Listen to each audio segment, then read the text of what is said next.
الله الرحمن الرحيم.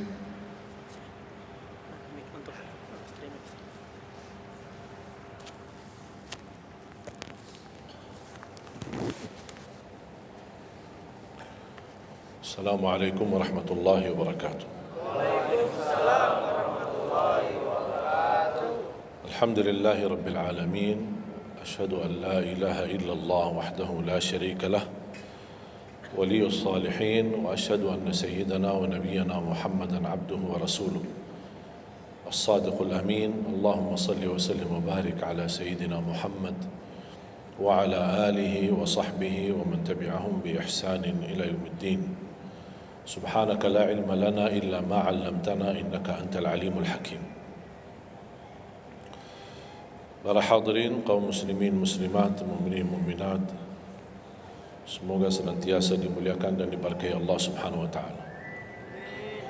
Dalam kesempatan yang singkat ini, saya ingin mengingatkan beberapa amalan. Menurut saya amalan ini rata-rata sudah ditahu oleh orang dan hafal, tapi cukup banyak yang melalaikan, tidak menyadari amalan yang sederhana ini dianugerahkan oleh Allah dengan pahala yang amat-amat besar. Yang pertama, bacaan Al-Quran. Banyak orang yang malas membaca karena tidak bisa baca, atau alasan tidak mengerti artinya. Daripada saya baca tak faham artinya, mendingan tak usah baca. Itu bisikan syaitan. Yang membisiki seperti ini adalah syaitan. Buat apa kamu baca? Kan kamu tak faham. Mendingan tak usah baca, supaya kita meninggalkan bacaan Al-Quran. Sedangkan dijanjikan oleh Allah Subhanahu wa taala dan juga Rasulullah sallallahu alaihi wasallam, setiap satu huruf 10 kebaikan. Bukan setiap amal. Semua hitungannya dengan amal. Salat 5 waktu dapat pahala 50. Salat duha dapat pahalanya. Salat qiyamul lail ada pahalanya. Sunnah fajar sebelum azan, sudah azan sebelum salat, itu pahalanya sama dengan dunia dan seisinya. Seluas dunia dan seisinya. Ini sunnahnya. Kira-kira gimana yang wajib?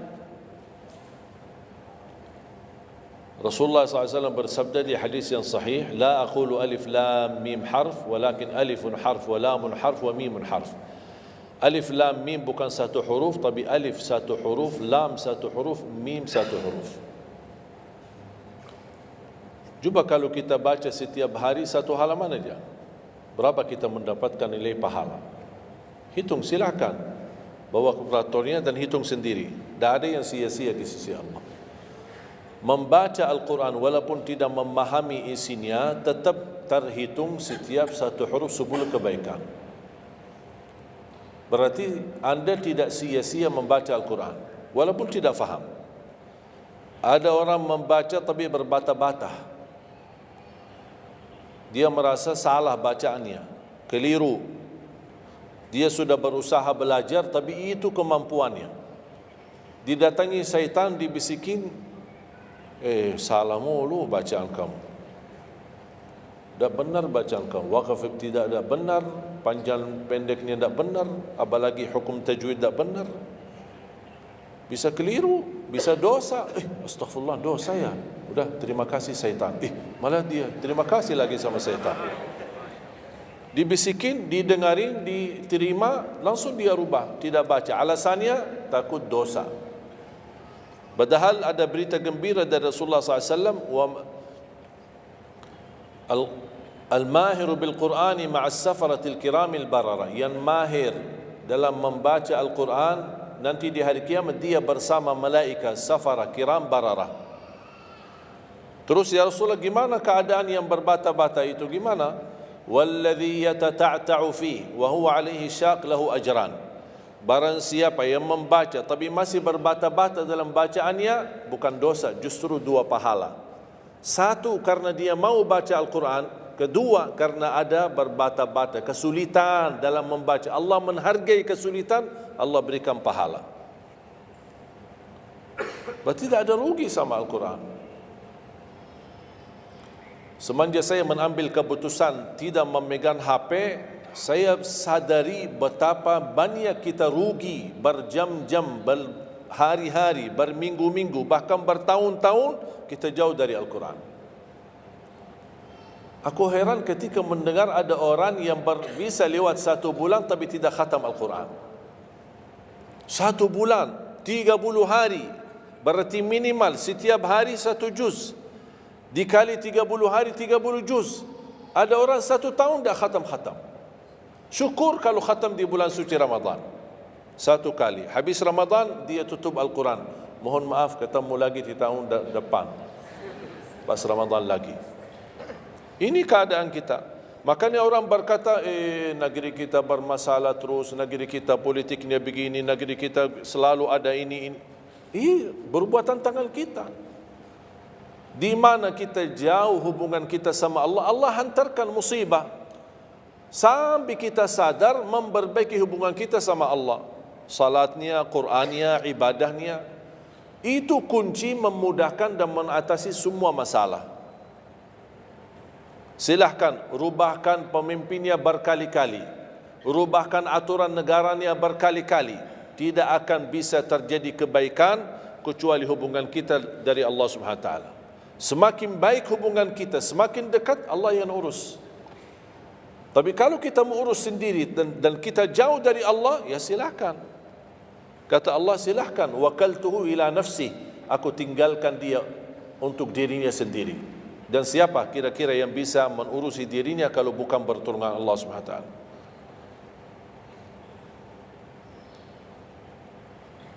Jangankan bisa khatam Al-Quran dalam 30 hari,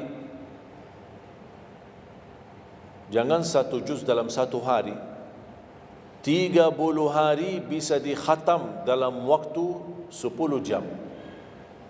Saya pernah tes, menghitungkan waktu, bawa alarm, membaca dari subuh sampai zuhur. Tiba waktu zuhur, saya stop alarmnya, saya lanjut lagi habis zuhur. Sampai asar, lanjut lagi habis asar, lanjut sampai maghrib. Berapa saya habis khatam 30 juz? Bagi orang yang lancar bacaannya, tidak berbata-bata, bacaannya lancar, hurufnya jelas, tajwidnya bagus, tidak terlalu cepat, standar, sebagaimana bacaan tadi salat Isya, itu namanya standar, hadar, tapi disempurnakan tajwid, tidak boleh cepat dan tidak boleh terlalu lambat. 10 jam mampu khatam 30 juz. Saya punya teman sekolah di Madinah, dia berhasil khatam 30 juz dalam waktu 7 jam 49 menit. Makanya aku heran kalau ada orang berkata 1 bulan, mana bisa ya? Tahu enggak ya apa yang membuat masalah kita kenapa tidak bisa khatam Al-Quran? Karena suka lihat halaman belakang. Begitu buka baru mulai Al-Baqarah, Alif Lam Mim Dzalikal, buka terus halamannya. Sambil baca kita buka 600 sekian, kapan habisnya? Hudan lil muttaqin, sadaqallahul azim. Sudah langsung sadaqah karena sudah merasa berat. Dia menghitung halaman belakang sedangkan dia baru aja mulai 1 ayat. Dia langsung sadaqallahul azim. Syaitan tidak mungkin dan tidak senang melihat kita sering membaca Al-Quran. Kalau orang dulu susah baca Al-Quran wajar, karena susah menemukan Quran. Zaman sahabat cari kulit unta untuk tuliskan ayat yang Allah turunkan. Ada potongan ayat di Sayyidina Utsman, ada potongan ayat di Sayyidina Abu Bakar, ada potongan ayat di sana sini. Coba kumpulkan, susah. Makanya semuanya larinya kepada sahabat yang begitu datangnya wahyu, mereka langsung mendengar dari Rasul, langsung bisa hafal. Seperti Sayyidina Ubay bin Ka'ab radhiyallahu an, Zaid bin Thabit radhiyallahu an, Anas bin Malik radhiyallahu an, Uthman bin Affan. Jadi mereka datangin para penghafal Quran. Tidak ada mushaf, tidak ada Quran. Dah ada HP bisa download Al-Quran 30 juz. Gimana? Tapi mereka tidak pernah tinggalkan Al-Quran. Bahkan ada di antara sahabat yang setiap malam tahajudnya khatam 30 juz dalam satu tahajud. Cuba bayangkan, kira-kira alasan kita apa? Quran sudah di mana-mana, dalam segala terjemahan, warna-warni, tajwid, semua ada. Yang bagus, yang besar.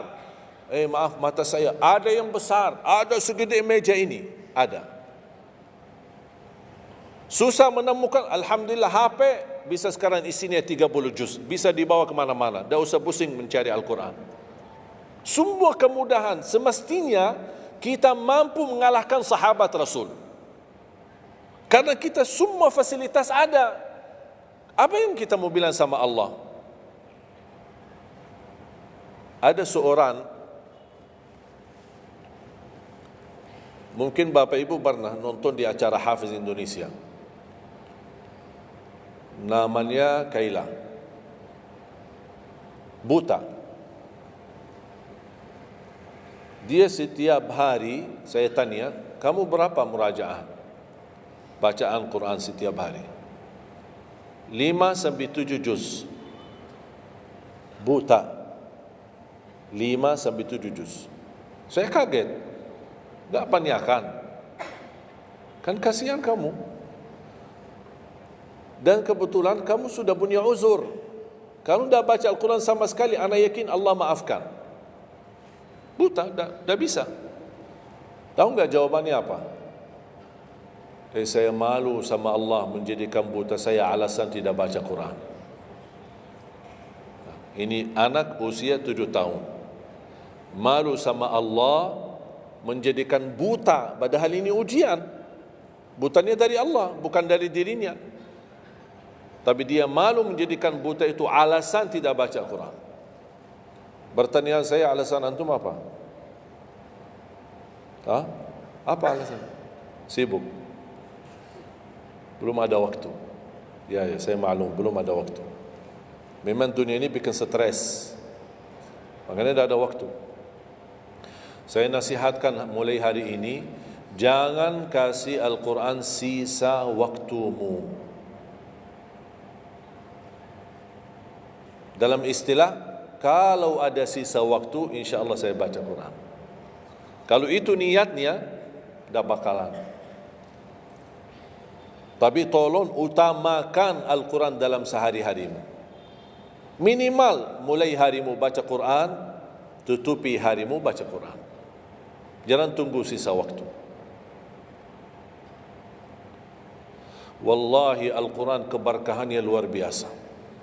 Kesumbuhan, petunjuk, keberkahannya menjaminkan ke surga, selamat siksa neraka, selamat dari siksa kubur. Banyak anugerah. Sayang. Kadang-kadang kalau kita mendengar ada seorang da'i atau seorang ustaz, materi-materi bukunya bagus, isinya bagus, kita kejar. Di mana buku itu jual? Kita cari informasi, di mana buku itu jual? Ini tulisan manusia. Kita kagumi, kita banggakan, kita suka dan kita ikuti, bahkan kita kejar di mana-mana. Al-Quran kalamullah. Masa kalam manusia lebih mulia di hati kita daripada kalamullah? Silahkan boleh kagumi apa penyampaian ustaz, da'i, tapi jangan melebihi apa kata Allah.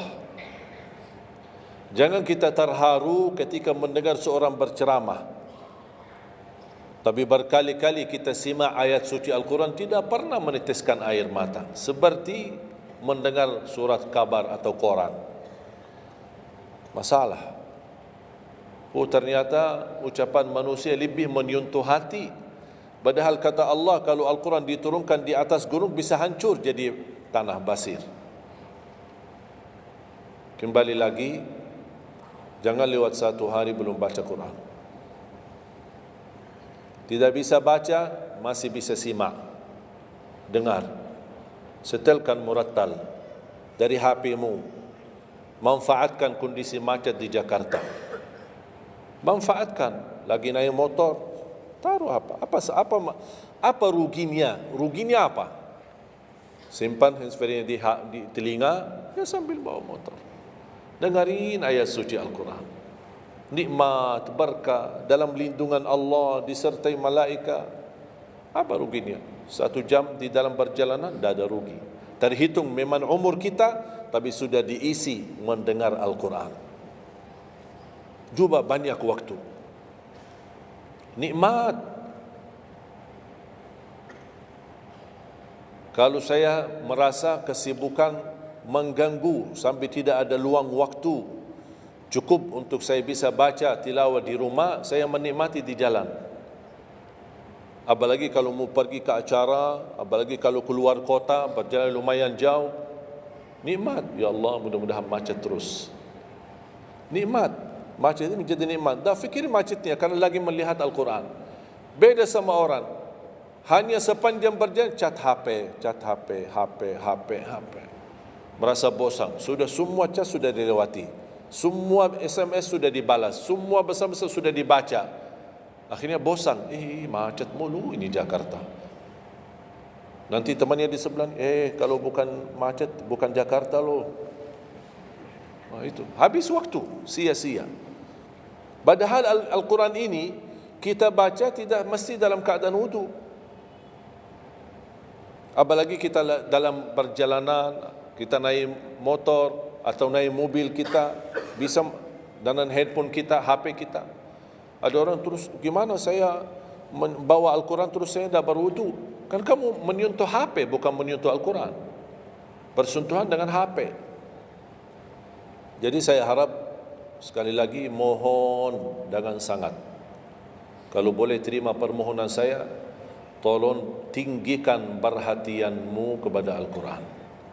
Ingin berkah rezeki, berkah umur, sihat wal afiat, bahagia selamat dunia akhirat, tolong perhatikan Al-Quran. Semakin banyak perhatian kamu kepada Al-Quran, semakin banyak perhatian Allah kepadamu. Terserah kamu milih. Mau dapat perhatian dari Allah cuma 1 jam, ya udah 1 jam aja baca Quran. Mau perhatian dari Allah selalu, sudah selalu bersama Al-Quran. Karena ini Al-Quran kalamullah, bukan makhluk, bukan diciptakan, diturunkan. Kalamullah, ucapan Allah Subhanahu wa taala. Masa kita tidak tertarik? Cukup karena ini kalamullah, itu sudah cukup membuat kita tertarik. Masa kalam manusia lebih kita tertarik daripada kalamullah? Belum apalagi dijanjikan setiap satu huruf 10 kebaikan.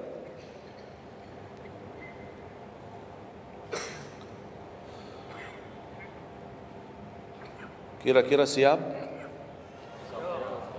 Minimal mulai harimu baca Quran, tutupi harimu baca Quran. Habis bangun, sebelum beraktivitas baca. Baca apa? Bebas.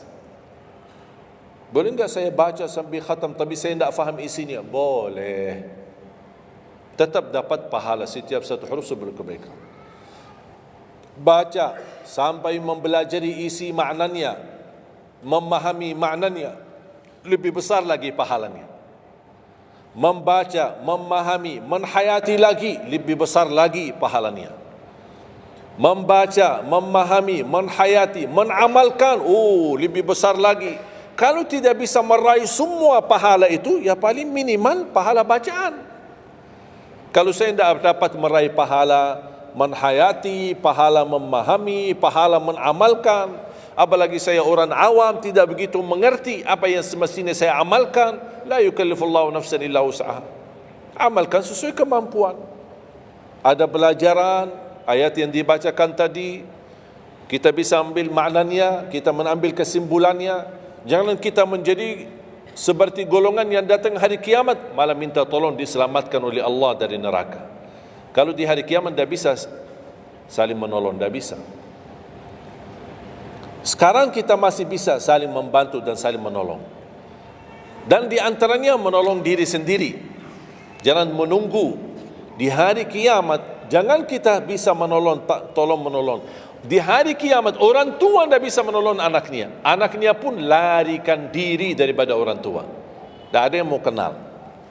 Coba baca akhir surat Abasa. Yauma yafirrul mar'u min akhihi. Di hari itu kakak adik melarikan dirinya dari saudaranya. Wa ummihi wa abi, melarikan diri pada bapaknya dan ibunya. Biasanya kalau kita ketemu orang tua kita senang bertemu, mohon doanya, apalagi yang orang-orang yang tinggi berbakti baik sama orang tuanya. Kalau di hari kiamat mau sendiri-sendiri. Jangan kita yang melarikan diri sendiri. Para nabi dan rasul semuanya doanya salim salim, ya Allah selamatkan, ya Allah selamatkan. Ini nabi, kira-kira kita gimana? Yauma yafirrul mar'u min akhihi wa ummihi wa abihi wa sahibatihi wa bani. Sampai dari istrinya pun dia melarikan diri. Mohon maaf, sendiri-sendiri. Saya tidak bisa tolong kamu. Jangankan kita sama istri kita atau sama anak-anak kita. Rasulullah sallallahu alaihi wasallam pernah berkata sama Siti Fatimah, anaknya Nabi Muhammad, "Ittaqillah fa inni wallahi la ughni anki min Allah syai'a." Hei anakku Fatimah, bertakwalah kepada Allah, karena aku tidak bisa membantu kamu nanti di kemudian hari. Sendiri-sendiri, salim salim, selamatkan ya Allah. Ini kesempatan. Sebelum kita menjadi na'udzubillah salah alamat daripada ke surga menjadi ke neraka, kita sekarang perbaiki kemana arahan kita, kemana jalan kita. Kita yang milih, tidak ada yang memaksa. Taat, Allah hanya menyuruh kita taat, tapi Allah tidak pernah maksa. Kira-kira kalau tidak salat dapat pukulan? Dapat pukulan? Ada yang memukul kita? Ada yang melemparkan kita dalam batu sampai bata kepala kita? Ada? Tidak ada. Taat, Allah menyuruh taat, tapi Allah tidak pernah maksa. Sama juga syaitan, menyuruh kita dosa maksiat, tapi syaitan tidak pernah maksa kita. Sebagaimana ayat tadi dibacakan, ayat surah Ibrahim ayat 22, syaitan berkata, aku tidak punya kuasa di atas kalian, tapi aku hanya menyuruh kalian terlalu cepat taati. Kata syaitan, terlalu cepat respon, aku hanya menyuruh. Da'autukum fastajabtum li. Makanya sekarang jangan melialahkan, saya tidak bisa bantu kalian dan kalian pun tidak bisa bantu aku. Kita dua-duanya dijerumuskan dalam neraka, na'udzubillah min dzalik.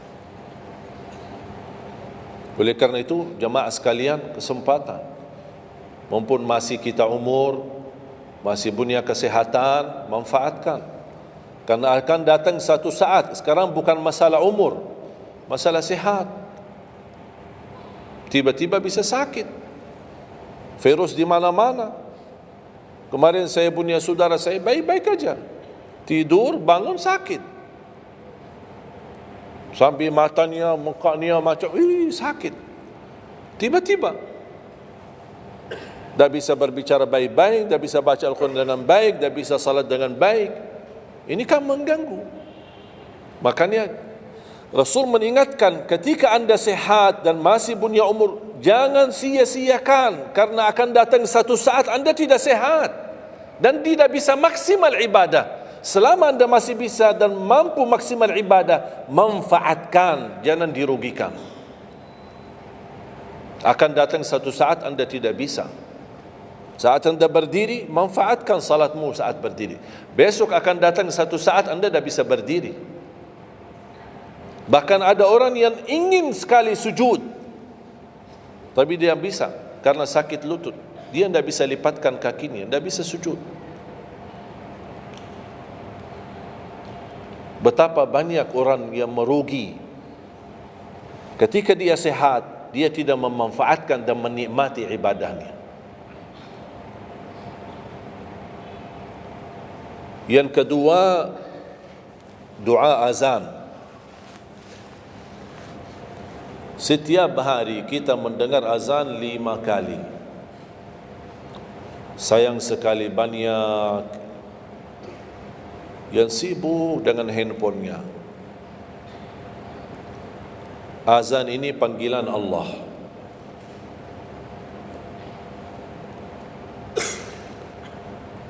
barang siapa, kata Rasulullah SAW, mengikuti perkataan muazzin. Artinya muazzin mengucapkan Allahu Akbar, kita ucap Allahu Akbar, Asyhadu an la ilaha illallah, asyhadu an la ilaha illallah, asyhadu anna Muhammadar Rasulullah, asyhadu anna Muhammadar Rasulullah.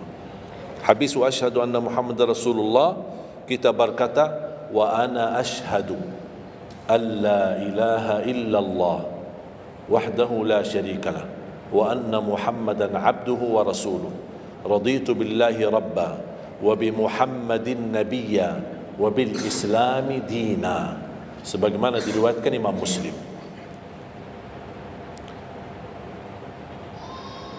Hayya 'alas salah, kita jawab la haula wala quwwata illa billah. Apa hikmahnya di sini la haula wala quwwata illa billah?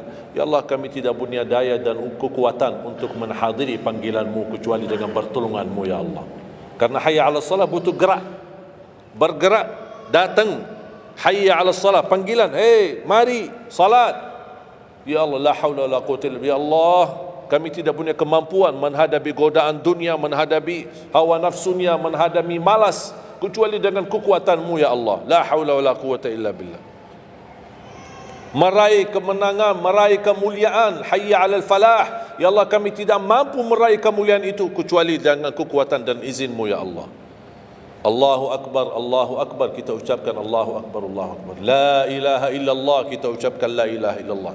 Habis itu apa? Apa kata Rasulullah SAW di hadis yang diriwayatkan Imam Bukhari? Thumma salla alayya, selepas itu dia bersalawat kepada Nabi Muhammad. Allahumma salli ala Muhammadin wa ala ali Muhammad. Bagi Sayyiduna boleh, tidak bagi Sayyiduna boleh. Selepas itu doa, Allahumma rabb hadhihi ad-da'wati at-tammah was-salati al-qa'imah ati Muhammadan al-wasilata wal-fadilah wab'athhu maqaman mahmudan alladhi wa'adta. Ini ucapan yang saya sampaikan di Sahih Bukhari. Ada riwayat-riwayat yang lain, Allahumma rabb hadhihi ad-da'wati at-tammah was-salati al-qa'imah ati sayyidina Muhammadan al-wasilata wal-fadilata wad-darajata al-'aliyata ar-rafi'ata min al-jannah wab'athhu maqaman mahmudan alladhi wa'adta innaka la tukhliful mi'ad. Innaka la tukhliful mi'ad. Tambahannya diriwayat Imam An-Nasai dan semuanya sahih. Mau milih mana yang anda hafal, mana anda biasakan, silakan. Mau ambil hadis yang diriwayatkan Imam Bukhari boleh, mau ambil yang diriwayat Imam Nasai boleh.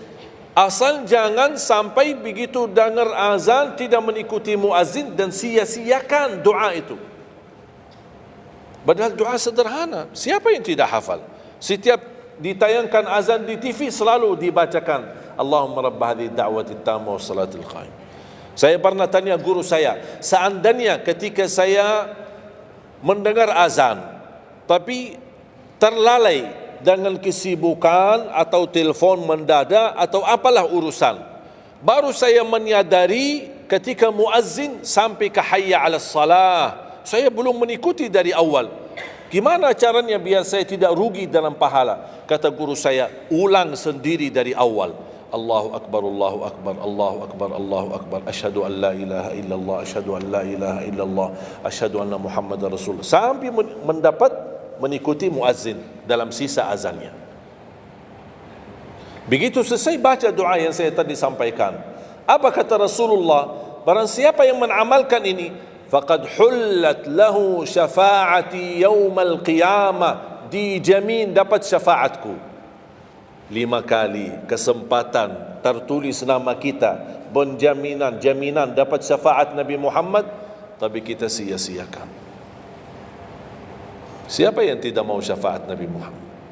Ini kesempatan.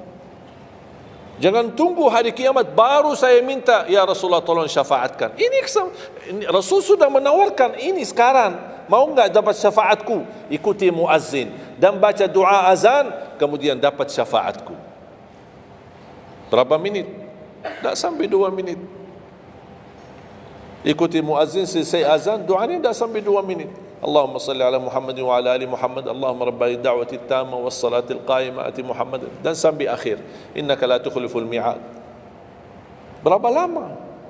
2 minit, 3 minit? Tak apa-apa, 5 minit. Tapi dapat jaminan syafaat Nabi Muhammad. Hanya waktunya cuma 5 minit. Kira-kira siap? Mulai hari ini?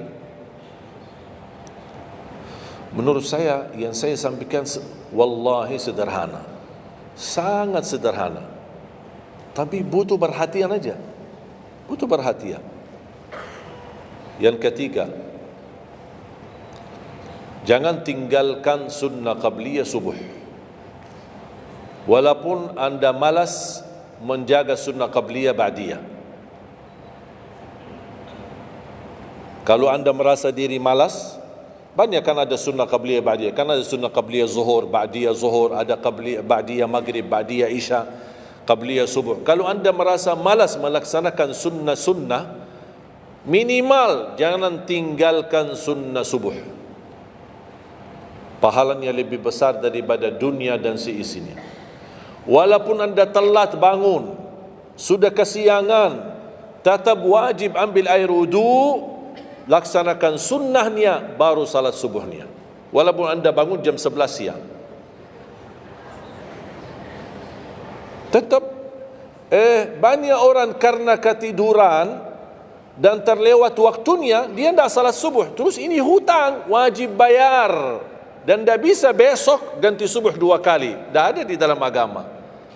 Subuh, ya udah, ya Allah, nawaitu salat subuh yang kemarin karena saya ketiduran lillahi ta'ala. Tidak bisa. Apa kata? Ini bukan, mohon maaf, ini bukan kata saya, supaya orang jangan, ini pendapat baru. Bukan kata saya, tapi kata Rasulullah SAW. Bukan kata Majlis Ulama Indonesia, bukan kata saya, bukan kata siapa-siapa. Kata Rasulullah sallallahu alaihi wasallam di hadis yang sahih, "Man nama an salatin aw nasiyaha falyusalliha mata dzakaraha, la kaffarata laha illa dzalik." Ya Allah, terima kasih ya Rasulullah. Sepertinya Rasul sudah diberitahu umatnya bakal ketiduran banyak dari salat. Makanya sudah diberikan solusi.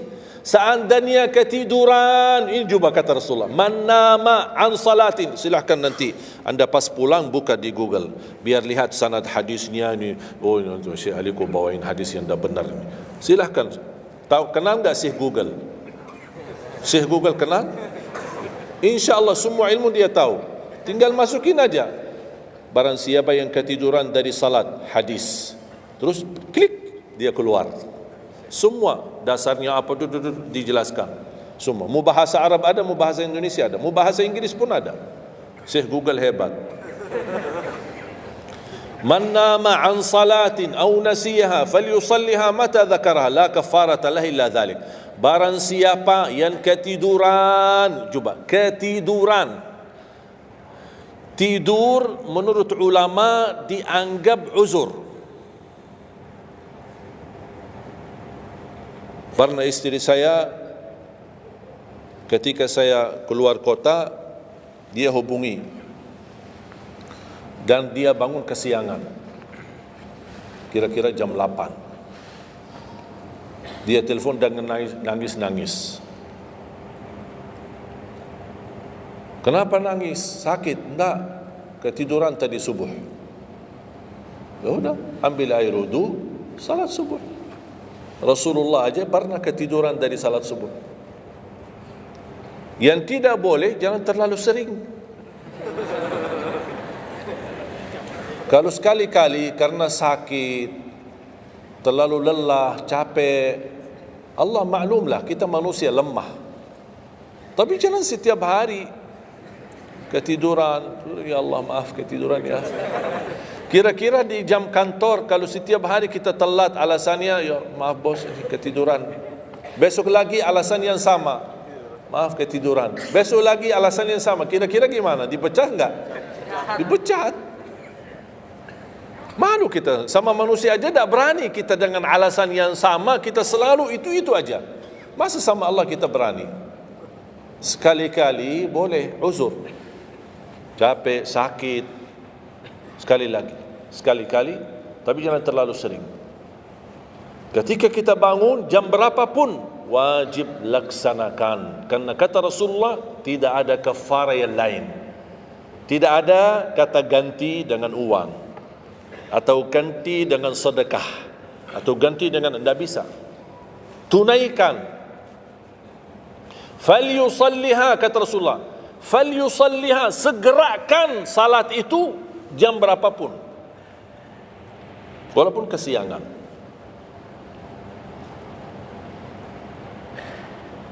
Jelas? Sering ya ketiduran ya? Saya juga berapa kali ketiduran.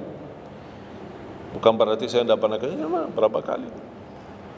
Bisa ada orang habis tahajud, terlalu lelah, capek, dia mau hanya istirahat saja di atas sajadahnya. Pas bangun sudah jam 7. Padahal Masya Allah tahajud. Semangatnya tahajud tapi ketiduran salat subuh. Makanya ini harus disesuaikan kemampuan. Anda merasa diri kalau salat tahajud 8 rakaat, bangun jam 2, ya Allah kuat, tidak kuat ini. Kembali kepada kemampuan. Tahajud tidak harus 8 rakaat. Tahajud tidak harus 20. 2 rakaat, tutup witir sudah tahajud. Dan tahajud pun salat malam tidak harus tidur dulu. Ada orang, harus tidur, walaupun tutup mata sebentar terus buka lagi. Ini ilmu baru di Indonesia ini. Saya pernah share satu video, ada satu komen dari jamaah, enggak, saya belajar harus tidur dulu, walaupun tutup mata sebentar terus buka lagi.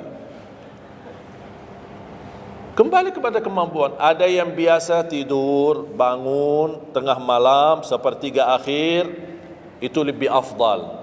Tapi ada yang tahu dirinya, kalau saya tidur mana bisa bangun.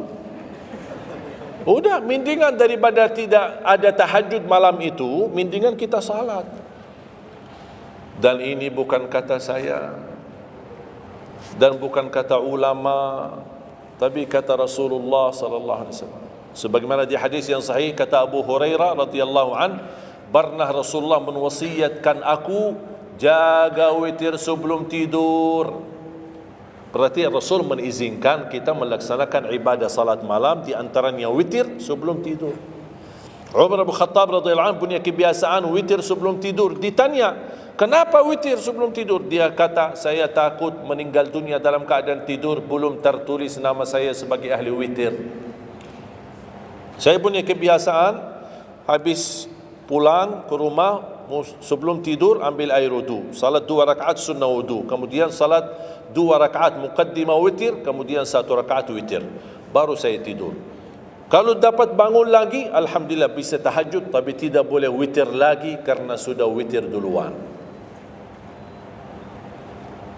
Sudah faham? Sederhana enggak Islam ini? Sederhana. Banyak orang yang berkeinginan tahajud, berkeinginan salat witir, tapi katanya harus tidur. Saya orangnya berat tidur. Kalau saya tidur mana bangun lagi? Udah, kesempatan bisa Anda laksanakan sebelum tidur. Ada orang yang memang tidurnya aja akhir, jam 12, jam 1 baru dia bisa tidur. Ya mendingan daripada tidak salat malam sama sekali, mendingan salat dulu baru tidur. Dapat bangun alhamdulillah, tidak dapat bangun sudah tertulis namamu sudah salat, sudah ahli witir. Innallaha witir yuhibbul witir fa'autiru. Allah maha witir, Allah maha witir, Allah cinta witir, jagalah witir. Dan ini termasuk 2 sunnah yang Rasul tidak pernah tinggalkan, sunnah subuh sama sunnah witir.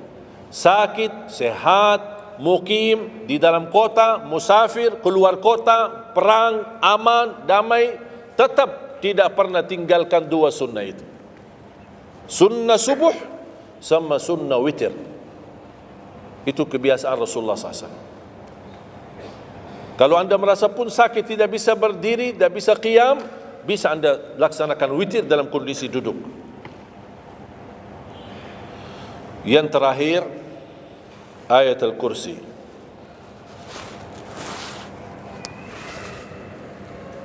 Jangan tinggalkan ayat al-kursi lepas salat.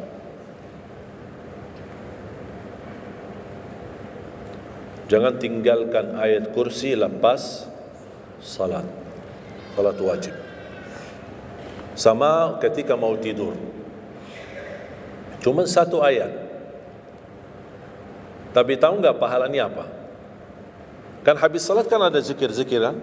istighfar, kamu tasbih dan yang lain-lain. Di antaranya baca ayat kursi. Tahu enggak pahalanya apa? Ada yang pernah baca pahalanya apa?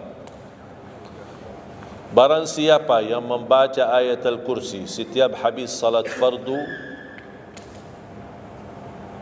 laisa bainahu wa bainal jannati illa an yamut. Tidak ada sesuatu yang mampu menghalanginya masuk surga kecuali menunggu mati. Cuma baca ayat kursi. Dan ketika mau tidur, lagi buru-buru, ada meeting, ada rapat, ada urusan mendadak, habis salat, astaghfirullah, astaghfirullah, astaghfirullah, Allahumma antas salam wa minkas salam, sampai selesai, langsung baca ayat kursi.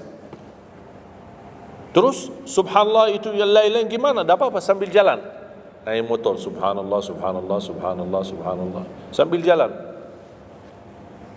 Subhanallah ada riwayat 33, ada riwayat 25, ada riwayat 10, minimal 10. Subhanallah 10 kali, alhamdulillah 10 kali, Allahu Akbar 10 kali. Itu yang paling sederhana. Saya bagikan ini, biasanya kalau saya isi di kementerian atau di pejabat, saya kasih zikir-zikir begitu. Pak, subhanallah cuma 10 kali. Biasanya kita tahu 33. Lah, ini khusus buat pejabat. Yang penting zikir, supaya jangan tinggalkan. Zikir. Banyak orang sibuk, mendadak ada urusan, udah zikir. Subhanallah cuma 10 kali. Subhanallah 10 kali, alhamdulillah 10 kali, Allahu Akbar 10 kali. Itu paling cepat. Subhanallah. Ternyata di dalam agama ada yang juga hemat. Hemat sederhana tapi pahalanya tetap besar. Dia dikurangin. Tidak ada pahala yang hemat. Semuanya pahala sempurna. Semuanya pahala agung. Sempurna dan luar biasa dahsyat balasan Allah Subhanahu wa taala. Makanya jangan disia-siakan. Yang sederhana ini, makanya saya buat buku 20 amalan ringan tapi pahalanya sangat menakjubkan. Karena selama saya di Indonesia, saya sudah tahu prinsip orang Indonesia. Orang Indonesia tidak suka yang ribet-ribet. Yang ribet-ribet tidak suka. Yang susah-susah tidak suka. Orang Indonesia mau mudah yang ingat, mudah dihafal, mudah diamalkan dan masuk surga. Itu orang Indonesia. Ya, jadi yang susah-susah, iya, gimana ini suruh baca 1000 kali? Iya, mana ada waktu 1000 kali? Baca ada sudah 100 kali, udah ngantuk. Saya kasih yang sederhana. Kenapa saya kasih? Karena kemampuan beda-beda. Ada yang tekadnya tinggi, kemampuannya luar biasa dahsyat, bisa ribuan kali dia berzikir, dia silakan. Tidak ada yang melarang kita berzikir, bebas, berapapun.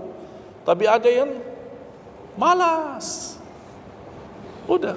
Jadi alhamdulillah di dalam ajaran Islam kita ada malas ya, ini pilihan malas. Makanya saya bikin 20 amalan. Dan ini buku 20 amalan ringan, pahalanya sangat menakjubkan, pahalanya sangat besar walaupun amalannya ringan, mudah, sederhana. Dan buku ini hanya laku di Indonesia, tidak laku di Arab. Karena cocok dengan budaya Indonesia, saya sudah hafal budaya Indonesia. Sama dengan bacaan. Mohon maaf tadi kepanjangan Isya. Pas begitu saya ingat merindukan kota Madinah, suasana Madinah. Pas di rakaat yang kedua, ya Allah, ini saya di Indonesia ini. Makanya saya tidak jadi panjang rakaat kedua, biar lebih cepat. Karena memang budaya ini tidak bisa panjang-panjang, lama-lama tidak bisa. Kalau kulhu bisa dibagi 2, terima kasih. Kita lihat tarawih kan salah satu contoh tarawih. Walaupun 23 rakaat jumlahnya banyak, tapi ayatnya pendek. Al-hakum qulhu, al-asr qulhu, al-humazah qulhu, itu kan. Ini budaya. Kita kan hormati budaya, harus belajar. Walaupun ada sekarang ada beberapa masjid yang panjang, ya kembali kepada kemampuan, tapi tidak boleh saling menyalahkan. Ada orang yang suka, enggak, saya mau yang qulhu qul. Ya udah sana, masih qulhu di sana, masjid kita beda. Yang penting kita bisa jaga salat. Dan yang terbinting dalam salatnya adalah yang terjaga kekhusyuan. Bukan masalah jumlahnya, bukan masalah kepanjangannya, tapi kekhusyuan. Tumaknina, karena tumaknina rukun dalam ibadah salat. Sama seperti rukun qiyam, rukun baca al-Fatihah. Tumaknina. Apa itu tumaknina? Ketenangan dalam salat. Bacaannya tenang, gerakannya tenang. Bukan kejar-kejaran. Imamnya baru baca Al-Fatihah, sudah amin, imam makmum belum selesaikan ini, terus dikejar imam. Imam Allahu Akbar, sami Allahu bihamdihi, Allahu Akbar, Allahu Akbar, Allahu Akbar. Imam makmum jadi kasihan. Kejar. Dia tidak bisa baca. Makmum, wallahi makmum tidak bisa baca apa-apa. Hanya fokusnya bisa kejar imam. Yang penting jangan sampai tertinggal imam. Yang saya fikirkan, kasihan yang tua-tua, bapak-bapak. Gimana yang bapak-bapak? Kalau yang muda-muda masih bisa kejar imam, terus yang bapak-bapak gimana? Setiap gerakannya batuk 10 kali. Rukuk batuk lagi, sujud batuk lagi. Karena pelan-pelan gerakannya. Saya pernah ada satu kejadian ketika masuk salah satu kampung, kita lewati, saya mampir, samping saya ada bapak lumayan tua, gerakannya juga pelan-pelan. Yang saya kasihan, Imam Allahu Akbar. Saya suka pas ketika takbir. Allah. Bismillahirrahmanirrahim. Alhamdulillahirrahmanirrahim. Astagfirullahaladzim, saya kaget. Barusan enak, takbirnya enak kok. Bacanya kenapa enggak? Ini pelan-pelan aja. Santai aja, santai. Walaupun baca satu ayat dua enggak, bukan masalah berapa banyak bacaannya. Yang penting kekhusyuan, tumakninah, karena rukun tumakninah. Allahu Akbar, sami Allahu liman hamidah. Saya lihat bapak ini yang sebelah saya. Saya masih bisa kejar imam. Bapak ini enggak kejar-kejar. Imam sudah rukuk, bapak belum rukuk. Begitu imam sami Allahu liman hamidah, bapak enggak jadi rukuk, dia ikut sami Allahu liman hamidah. Astaghfirullahalazim. Bas sujud, kita sudah sujud 2 kali, bapak kan pelan-pelan sambil batuk. Terus dia turun sujud. Pas dalam kondisi sujud, kita sudah berdiri, bapak kan baru dia turun, dia berdiri lagi. Astaghfirullahaladzim. Pas di rakaat yang kedua, saya megang tangannya, Pak kita pulang aja deh. Biar bapak salat di rumah. Kasihan bapak tidak bisa salat, tidak bisa rukuk, tidak bisa sujud, tidak bisa apa-apa. Makanya tumakninah bukan wajib, bukan sunnah, tapi rukun dalam salat. Dan tidak sah, walaupun salat sunnah, tidak sah salatnya seorang kalau dia tidak membawa tumakninah. Tidak sah. Disyiarkan, disharekan, diviralkan, dia bilang ada 23 rakaat 7 minit. Menurut saya tidak usah panjang lebar dibahas. Tidak sah, sudah selesai. Karena meninggalkan, sama dengan orang salat tapi tidak baca Al-Fatihah. Kira-kira sah tidak? Tidak sah. Gimana kira-kira bacaan Al-Fatihah? Oleh karena itu jemaah sekalian, mari kita sama-sama, apalagi tidak lama lagi kita menyambut bulan suci Ramadan. Saya harap kita mencintai budaya kita, mencintai negeri kita, tapi harus hal yang perlu diluruskan, harus diluruskan. Apalagi yang terkait ibadah salat, tarawih. Tidak masalah masjid 11 rakaat, ada masjid 23 rakaat, jangan ribut. Tidak masalah. Yang mau 11 silahkan, yang mau 23 silahkan. Yang penting kita bisa melaksanakan salat dengan baik. Apalagi alhamdulillah sudah sekarang muncul banyak para imam-imam, pemuda-pemuda yang bacaannya merdu, yang bacaannya indah. Kita bisa menikmati suasana bulan suci Ramadan. Bacaannya tidak mesti panjang-panjang. Walaupun rata-rata di Indonesia jarang kita menemukan masjid yang khatam.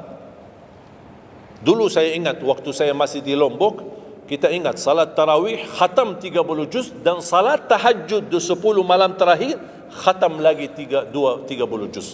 2 kali kita khatam dalam 1 bulan Ramadan. Tapi ini karena permintaan dari lingkungan dan jamaah.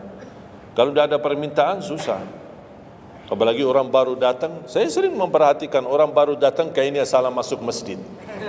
Pas begitu melihat imamnya kepanjangan, ini masjid apaan ini, mundur ke belakang. Barulah saya pas ketika lihat ada makmum mundur, saya baru masuk. Bapak mau kemana? Mau ambil wudu lagi. Pas habis salat saya tarik kanan kiri, tidak ada. Ternyata ambil wudu di rumahnya. Jadi karena tidak semua bisa, makanya tidak boleh kita saling menyalahkan, tapi kita harus saling mengingatkan. Saling mengingatkan. Mari kita sama-sama menjaga ibadah yang benar. Mari kita sama-sama menjaga ibadah yang khusyuk, ibadah yang tumakninah. Mudah-mudahan amalan-amalan yang saya sampaikan tadi, mudah-mudahan bisa diingat, bisa dihafal dan mudah diamalkan. Masih ingatkan? Atau perlu saya ulang? Amalan pertama, Quran. Minimal mulai harimu baca Quran, tutupi harimu baca Quran. Yang kedua, ikuti muazzin. sama juga disertai doa azan karena jaminan dapat syafaat Nabi Muhammad SAW. Yang ketiga, jangan tinggalkan qabliyah subuh sesudah azan. Walaupun anda bangun telat, melaksanakan salat subuhnya tetap didahulukan dengan salat sunnahnya. Terus yang keempat, witir. Witir, jangan lewat satu malam belum witir. Walaupun anda bisa laksanakan witir habis salat sunnah ba'diyah isya atau sebelum tidur anda di rumah bisa laksanakan witirnya. Terus yang kelima, yang keenam, ayat kursi setiap habis salat fardu. Mudah-mudahan insyaAllah amalan ini yang sederhana mudah-mudahan bisa kita jaga. Walaupun sederhana tapi saya yakin akan membantu menjadikan banyak perubahan dalam kehidupan kita. Akan bertambah keberkahan, ketenangan. Kita akan merasa jauh lebih sejuk, bahkan jauh lebih nikmat untuk kita beribadah. Baru saya ingat satu hal, sedekah. Kalau bisa, sedekah subuh. Pengalaman saya dari semua pelajaran yang saya pelajari, saya menemukan sedekah semua waktu baik. Jumat, waktu majlis ilmu, habis majlis ilmu, semua sedekah itu baik. Tapi saya menemukan sedekah subuh itu yang paling baik, yang paling dahsyat, yang paling cepat terkabul hajat kita. Kenapa sedekah subuh dahsyat? Karena setiap waktu subuh Allah turunkan malaikat, tugasnya cuma satu, mendoakan orang yang berinfak di subuh hari. Tidak usah payah dan susah cari orang miskin subuh hari. Mulai malam ini anda sediakan kotak amal dalam rumahmu. Atau anda bisa pinjam seperti kota amal ini Darut Tauhid ya, ini bisa anda pinjam atau minta sama Darut Tauhid. Anda bisa simpan di rumah. Setiap habis subuh sebelum beraktivitas isi sedekah. Yang lebih dahsyat lagi, sedekah yang disertai doa. Karena wallahi terjamin doamu terkabul dengan wasilah sedekah subuh. Sakit, ya Allah, aku mohon dengan berkat sedekah ini sembuhkan penyakitku. Kalau orang tua yang sakit, doakan orang tua. Ya Allah, dengan berkat sedekah subuh ini sembuhkan orang tua saya. Mencari jodoh, mencari kerjaan, apapun masalah yang anda hadapi, masalah hutang, masalah apapun.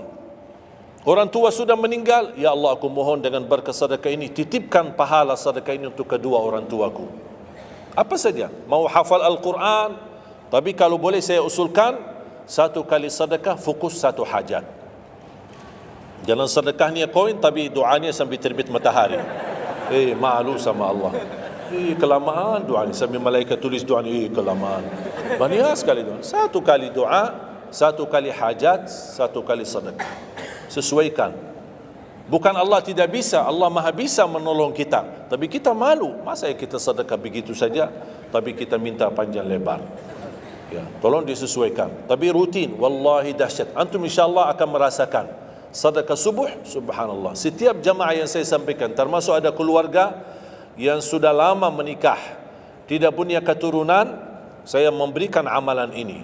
Suami istri masing-masing mengamalkan, isi sedekahnya, ya Allah aku mohon dengan berkat sedekah ini karunialah kepada kami keturunan. 17 tahun mereka tidak punya keturunan. Alhamdulillah 6 bulan kemudian saya dapat berita gembira dari mereka, kabar baik, alhamdulillah istrinya positif hamil. Sedekah subuh luar biasa dahsyatnya. Sedikit tapi rutin sampai insyaAllah kita dipanggil oleh Allah, mudah-mudahan dalam keadaan husnul khatimah. Allahumma ighfir lana wa liwalidina wa li jami'il muslimina wal muslimat wal mu'minina wal mu'minat al ahya'i minhum wal amwat. Allahumma ya Allah, jadikan pertemuan ini membawa barakah bagi kami, jadikan sisa umur kami lebih baik daripada yang sudah lalu, jadikan segala perjuangan kami, sedekah kami, infak kami, amalan salih kami menjadi pahala besar di sisi-Mu ya Allah, menjadikan membawa syafaat bagi kami di hadapan-Mu hari kiamat. Akhiri hayat kami dengan husnul khatimah. Ampuni dosa kami, ampuni kedua orang tua kami. Ya Allah, aku mohon untuk semua jamaah yang hadir, selepas majlis ini masing-masing pulang sudah diampuni segala dosanya, disucikan hatinya, dibersihkan jiwanya, diselamatkan setiap langkah-langkahnya. Jadikan kami semua penghafal Al-Quran, berakhlak akhlakul Quran, menjadi ahlul Quran, pencinta Al-Quran, dan di hari kiamat mendapatkan syafaatnya Al-Quran. Birahmatika ya arhamar rahimin. Rabbana atina fid dunya hasanah wa fil akhirati hasanah wa qina adzaban nar. Wa sallallahu ala sayyidina nabiyina Muhammad wa ala alihi wa sahbihi baraka wasallam. Walhamdulillahi rabbil alamin. Akhirul kalam, subhanakallahumma bihamdika asyhadu an la ilaha illa anta astaghfiruka wa atubu ilaik. Wassalamualaikum warahmatullahi wabarakatuh.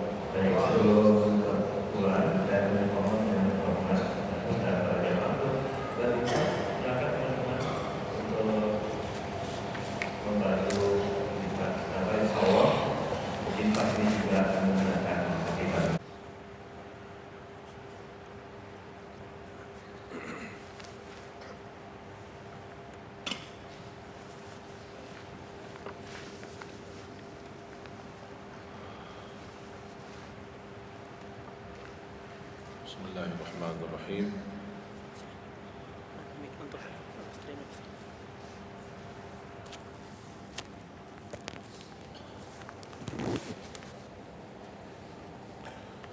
Assalamualaikum warahmatullahi wabarakatuh. Waalaikumsalam warahmatullahi wabarakatuh. Alhamdulillahi rabbil alamin. Asyhadu an la ilaha illallah wahdahu la syarika lah. ولي الصالحين وأشهد أن سيدنا ونبينا محمدا عبده ورسوله الصادق الأمين. اللهم صل وسلم وبارك على سيدنا محمد وعلى آله وصحبه ومن تبعهم بإحسان إلى يوم الدين.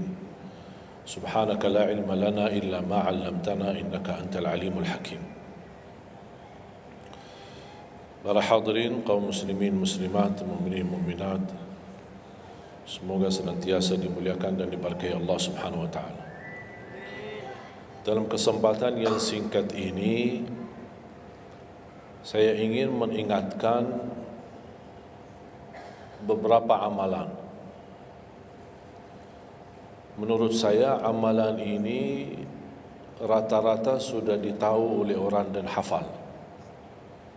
Tapi cukup banyak yang melalaikan, tidak menyadari amalan yang sederhana ini dianugerahkan oleh Allah dengan pahala yang amat-amat besar.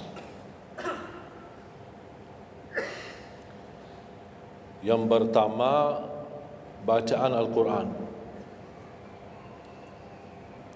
Banyak orang yang malas membaca karena tidak bisa baca, atau alasan tidak mengerti artinya.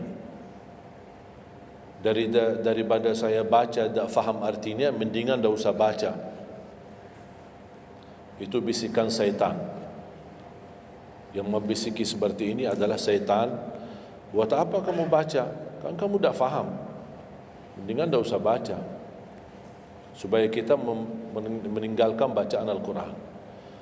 Sedangkan dijanjikan oleh Allah SWT dan juga Rasulullah SAW, setiap satu huruf 10 kebaikan, bukan setiap amal. Semua hitungannya dengan amal. Salat 5 waktu dapat pahala 50, salat duha dapat pahalanya, salat qiyamul lail ada pahalanya, sunnah fajar sebelum azan, sudah azan sebelum salat, itu pahalanya sama dengan dunia dan seisinya. Seluas dunia dan sisi ini sunnahnya. Kira-kira gimana yang wajib? Rasulullah SAW bersabda di hadis yang sahih, la aqulu alif lam mim harf, walakin alifun harf wa lamun harf wa mimun harf. Alif lam mim bukan satu huruf, tapi alif satu huruf, lam satu huruf, mim satu huruf. Cuba kalau kita baca setiap hari satu halaman aja, berapa kita mendapatkan nilai pahala? Hitung, silakan. Bawa kalkulatornya dan hitung sendiri. Tak ada yang sia-sia di sisi Allah. Membaca Al-Quran walaupun tidak memahami isinya, tetap terhitung setiap satu huruf 10 kebaikan. Berarti anda tidak sia-sia membaca Al-Quran walaupun tidak faham. Ada orang membaca tapi berbata-bata.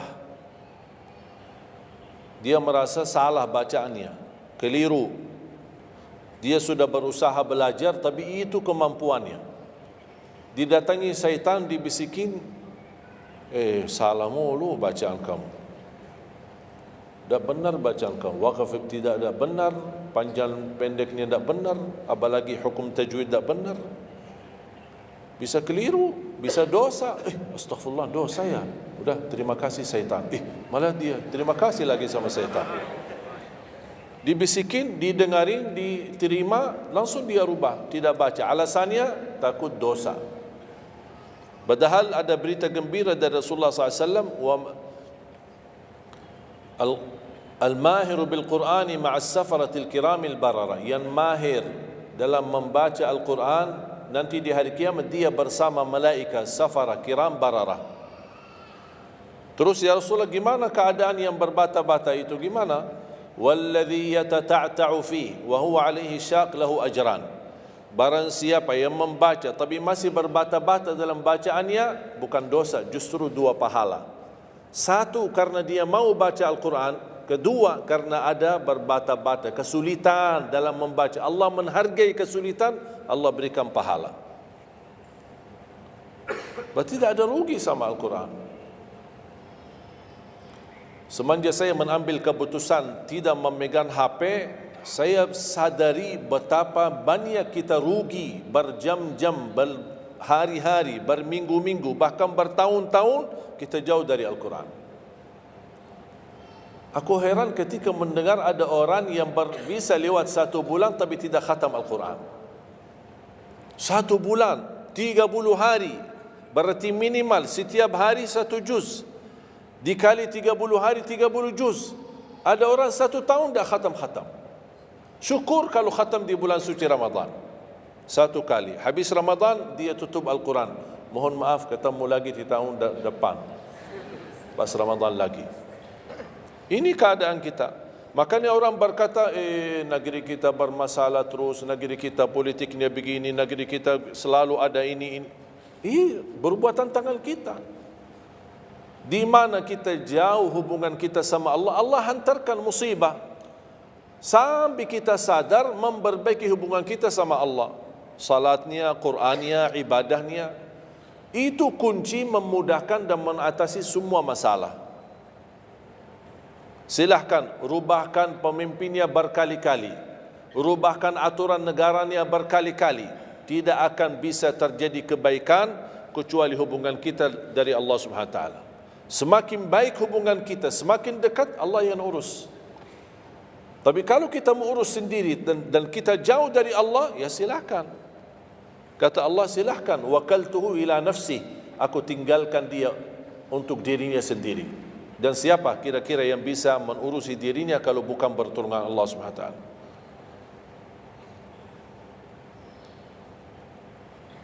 Jangankan bisa khatam Al-Quran dalam 30 hari, jangan 1 juz dalam 1 hari, 30 hari bisa dikhatam dalam waktu 10 jam. Saya pernah tes, menghitungkan waktu, bawa alarm, membaca dari subuh sampai zuhur. Tiba waktu zuhur, saya stop alarmnya, saya lanjut lagi habis zuhur. Sampai asar, lanjut lagi habis asar, lanjut sampai maghrib. Berapa saya habis khatam 30 juz? Bagi orang yang lancar bacaannya, tidak berbata-bata, bacaannya lancar, hurufnya jelas, tajwidnya bagus, tidak terlalu cepat, standar, sebagaimana bacaan tadi salat Isya, itu namanya standar, hadar, tapi disempurnakan tajwid, tidak boleh cepat dan tidak boleh terlalu lambat. 10 jam mampu khatam 30 juz.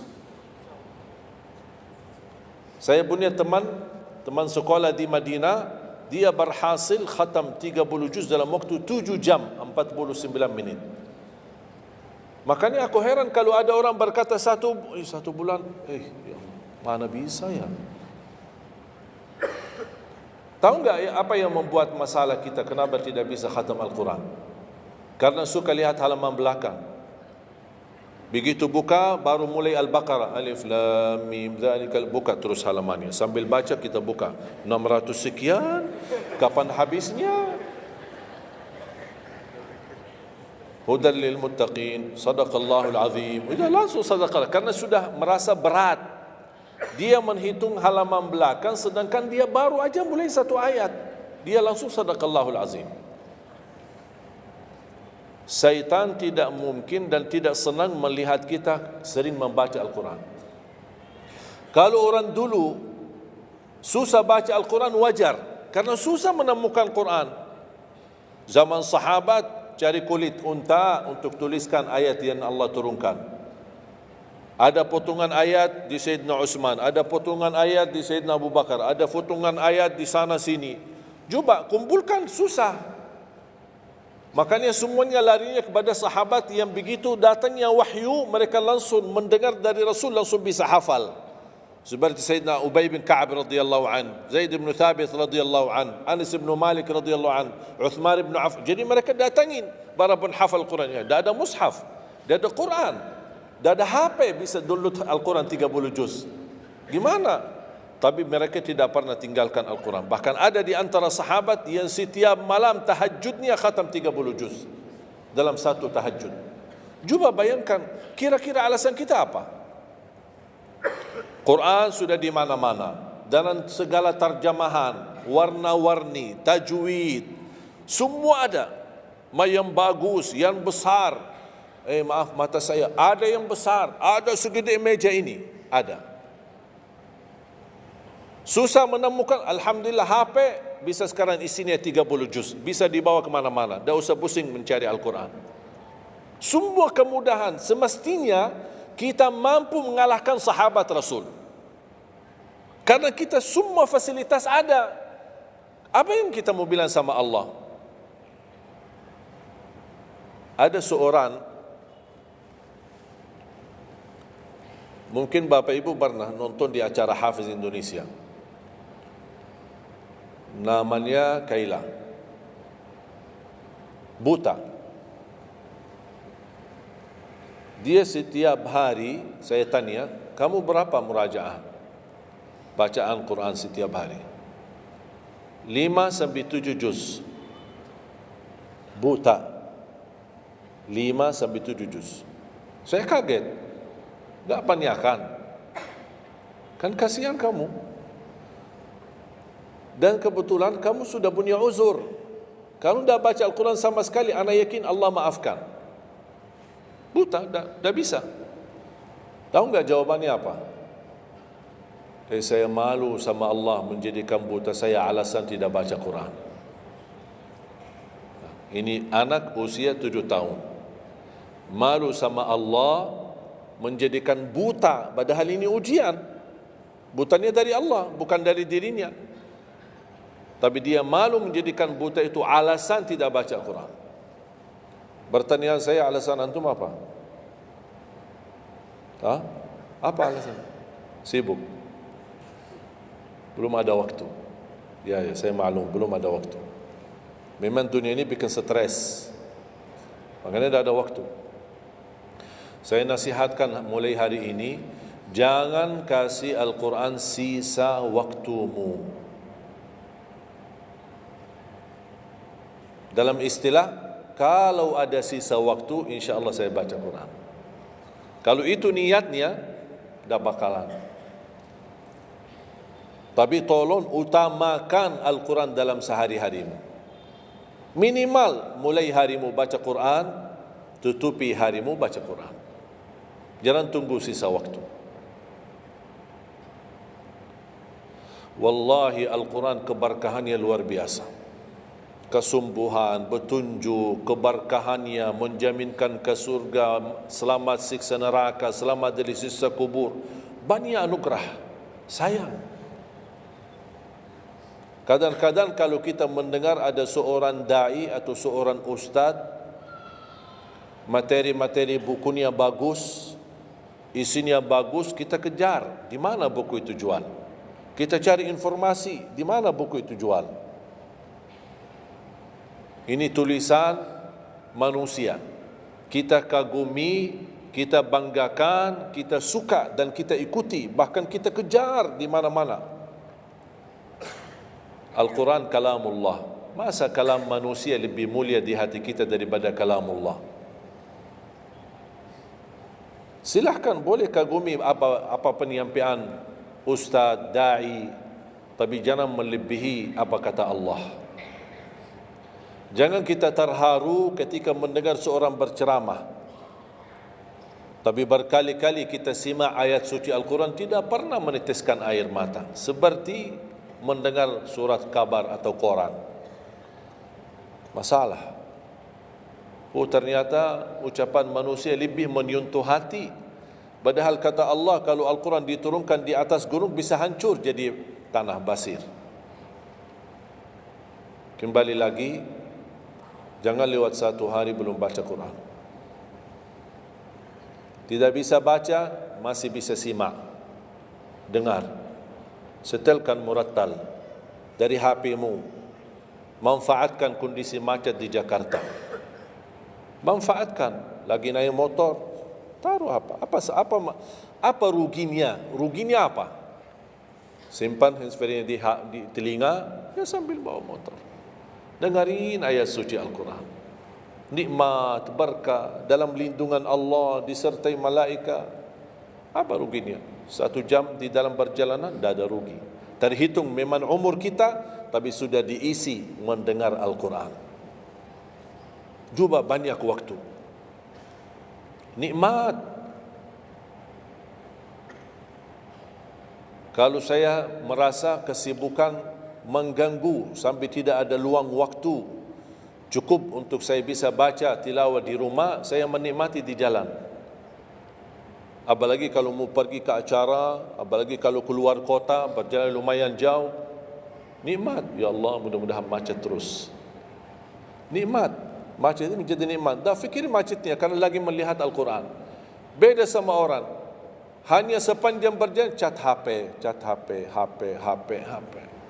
Merasa bosan, sudah semua cat sudah dilewati, semua SMS sudah dibalas, semua pesan-pesan sudah dibaca. Akhirnya bosan, macet mulu ini Jakarta. Nanti temannya di sebelah, kalau bukan macet, bukan Jakarta loh. Nah, itu habis waktu, sia-sia. Padahal Al-Quran ini kita baca tidak mesti dalam keadaan wudu. Apalagi kita dalam perjalanan, kita naik motor atau naik mobil kita, bisa dengan handphone kita, HP kita. Ada orang terus, gimana saya membawa Al-Quran terus saya tidak berwudu? Kan kamu menyentuh HP, bukan menyentuh Al-Quran. Bersentuhan dengan HP. Jadi saya harap, sekali lagi mohon dengan sangat, kalau boleh terima permohonan saya, tolong tinggikan perhatianmu kepada Al-Quran. Ingin berkah rezeki, berkah umur, sihat wal afiat, bahagia selamat dunia akhirat, tolong perhatikan Al-Quran. Semakin banyak perhatian kamu kepada Al-Quran, semakin banyak perhatian Allah kepadamu. Terserah kamu milih. Mau dapat perhatian dari Allah cuma 1 jam, ya udah 1 jam aja baca Quran. Mau perhatian dari Allah selalu, udah selalu bersama Al-Quran. Karena ini Al-Quran kalamullah, bukan makhluk, bukan diciptakan, diturunkan.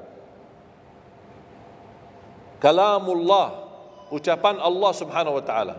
Masa kita tidak tertarik? Cukup karena ini kalamullah, itu sudah cukup membuat kita tertarik. Masa kalam manusia lebih kita tertarik daripada kalamullah? Belum apalagi dijanjikan setiap satu huruf 10 kebaikan.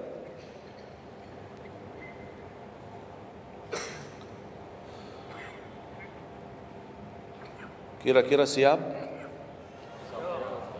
Minimal mulai harimu baca Quran, tutupi harimu baca Quran. Habis bangun, sebelum beraktivitas baca. Baca apa? Bebas. Boleh enggak saya baca sambil khatam tapi saya tidak faham isinya? Boleh. Tetap dapat pahala setiap satu huruf 10 kebaikan. Baca sampai mempelajari isi maknanya, memahami maknanya, lebih besar lagi pahalanya. Membaca, memahami, menhayati lagi, lebih besar lagi pahalanya. Membaca, memahami, menhayati, menamalkan, lebih besar lagi. Kalau tidak bisa meraih semua pahala itu, ya paling minimal pahala bacaan. Kalau saya tidak dapat meraih pahala menhayati, pahala memahami, pahala menamalkan, apalagi saya orang awam tidak begitu mengerti apa yang semestinya saya amalkan, la yukallifullahu nafsan illa wus'aha. amalkan sesuai kemampuan. Ada pelajaran, ayat yang dibacakan tadi, kita bisa ambil maknanya, kita mengambil kesimpulannya. Jangan kita menjadi seperti golongan yang datang hari kiamat malah minta tolong diselamatkan oleh Allah dari neraka. Kalau di hari kiamat tidak bisa saling menolong, tidak bisa. Sekarang kita masih bisa saling membantu dan saling menolong. Dan di antaranya menolong diri sendiri. Jangan menunggu di hari kiamat. Jangan kita bisa menolong, tolong menolong. Di hari kiamat orang tua tidak bisa menolong anaknya. Anaknya pun larikan diri daripada orang tua. Tak ada yang mau kenal. Cuba baca akhir surat Abasa. Yauma yafirrul mar'u min akhihi. Di hari itu kakak adik melarikan dirinya dari saudaranya. Wa ummihi wa abi, melarikan diri pada bapaknya dan ibunya. Biasanya kalau kita ketemu orang tua kita senang bertemu, mohon doanya, apalagi yang orang-orang yang tinggi berbakti baik sama orang tuanya. Kalau di hari kiamat mau sendiri-sendiri. Jangan kita yang melarikan diri sendiri. Para nabi dan rasul semuanya doanya salim salim, ya Allah selamatkan, ya Allah selamatkan. Ini nabi, kira-kira kita gimana? Yauma yafirrul mar'u min akhihi wa ummihi wa abihi wa sahibatihi wa bani. Sampai dari istrinya pun dia melarikan diri. Mohon maaf sendiri-sendiri, saya tidak bisa tolong kamu. Jangankan kita sama istri kita atau sama anak-anak kita. Rasulullah sallallahu alaihi wasallam pernah berkata sama Siti Fatimah, anaknya Nabi Muhammad, ittaqillah fa inni wallahi la ughni anki min Allahi syai'a. Hei anakku Fatimah, bertakwalah kepada Allah, karena aku tidak bisa membantu kamu nanti di kemudian hari. Sendiri-sendiri, salim salim, selamatkan ya Allah. Ini kesempatan. Sebelum kita menjadi na'udzubillah salah alamat daripada ke surga menjadi ke neraka, kita sekarang perbaiki kemana arahan kita, kemana jalan kita. Kita yang milih, tidak ada yang memaksa. Taat, Allah hanya menyuruh kita taat, tapi Allah tidak pernah maksa. Kira-kira kalau tidak salat dapat pukulan? Dapat pukulan? Ada yang memukul kita? Ada yang melemparkan kita dalam batu sampai bata kepala kita? Ada? Tidak ada. Taat, Allah menyuruh taat, tapi Allah tidak pernah maksa. Sama juga syaitan, menyuruh kita dosa maksiat, tapi syaitan tidak pernah maksa kita. Sebagaimana ayat tadi dibacakan, ayat surah Ibrahim ayat 22, syaitan berkata, aku tidak punya kuasa di atas kalian, tapi aku hanya menyuruh kalian terlalu cepat taati. Kata syaitan, terlalu cepat respon, aku hanya menyuruh. Da'autukum fastajabtum li. Makanya sekarang jangan melialahkan, saya tidak bisa bantu kalian dan kalian pun tidak bisa bantu aku. Kita dua-duanya dijerumuskan dalam neraka, na'udzubillah min dzalik.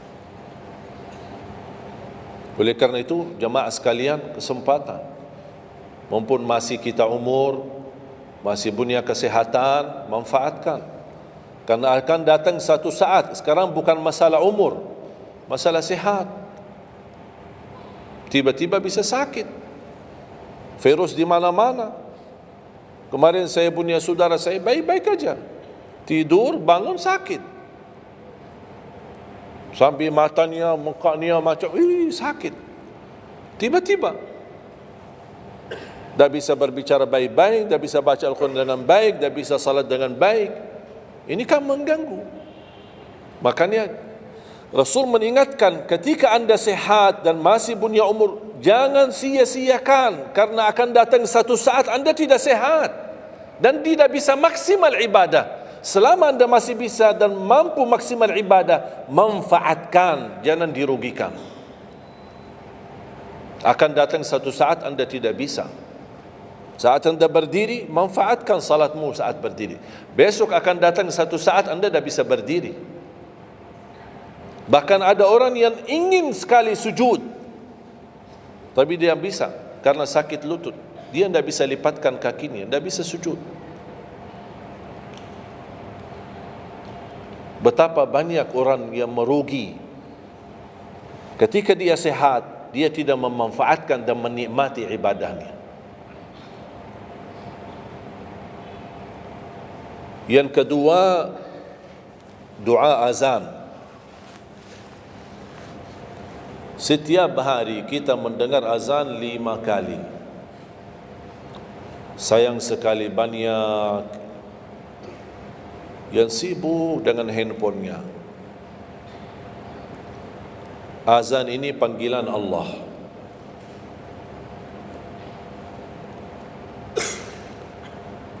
Barang siapa, kata Rasulullah SAW, mengikuti perkataan muazzin, artinya muazzin mengucapkan Allahu Akbar, kita ucap Allahu Akbar, asyhadu an la ilaha illallah, asyhadu an la ilaha illallah, asyhadu anna Muhammadar Rasulullah, asyhadu anna Muhammadar Rasulullah. Habis wa asyhadu anna Muhammadar Rasulullah, kita berkata wa ana asyhadu an la ilaha illallah wahdahu la syarikalah wa anna Muhammadan abduhu wa rasuluh, raditu billahi rabba wa bi Muhammadin nabiyya wa bil islami dina, sebagaimana diriwayatkan Imam Muslim.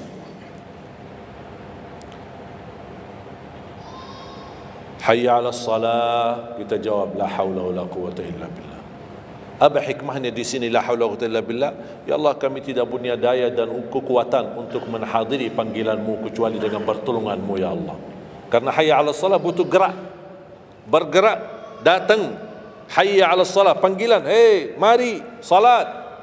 Ya Allah, la haula wala quwwata illa billah. Ya Allah, kami tidak punya kemampuan menghadapi godaan dunia, menghadapi hawa nafsunya, menghadapi malas kecuali dengan kekuatan-Mu ya Allah. La haula wala quwwata illa billah.